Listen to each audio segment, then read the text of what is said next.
Welcome back to another episode of Current Affairs MCQs. Staying updated with current affairs is essential for success in any competitive exam. Let's discuss today's questions on recent happenings around the world. Which of the following statements are correct in respect of the National Legal Services Authority, NLSA? 1. NLSA was constituted under the Legal Services Authorities Act, 1987. 2. The Chief Justice of India is the Patron-in-Chief of NLSA.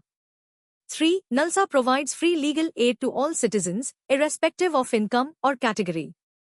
Select the answer using the code given below. A. 1 and 2 only. B. 2 and 3 only. C. 1 and 3 only. D. 1, 2 and 3.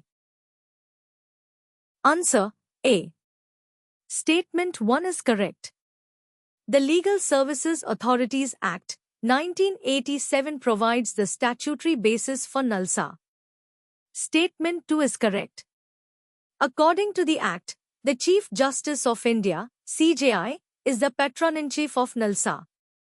The second senior-most judge of the Supreme Court is the Executive Chairman.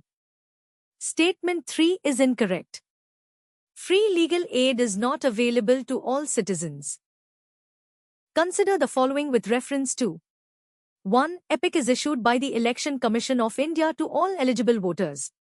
2. Possession of EPIC is mandatory for voting in elections. 3. EPIC serves as both identity proof and address proof for Indian citizens.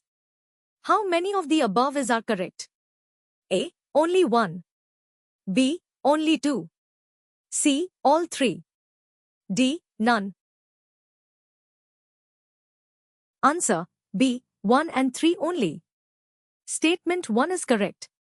EPIC, Elector's Photo Identity Card, is issued by the Election Commission of India, ECI, to every citizen who is enrolled in the electoral roll and eligible to vote. It helps in preventing duplicate and fraudulent voting. Statement 2 is incorrect. Possession of EPIC is not strictly mandatory to vote. EPIC is recommended for convenience, but absence of EPIC does not disqualify a voter. Statement 3 is correct.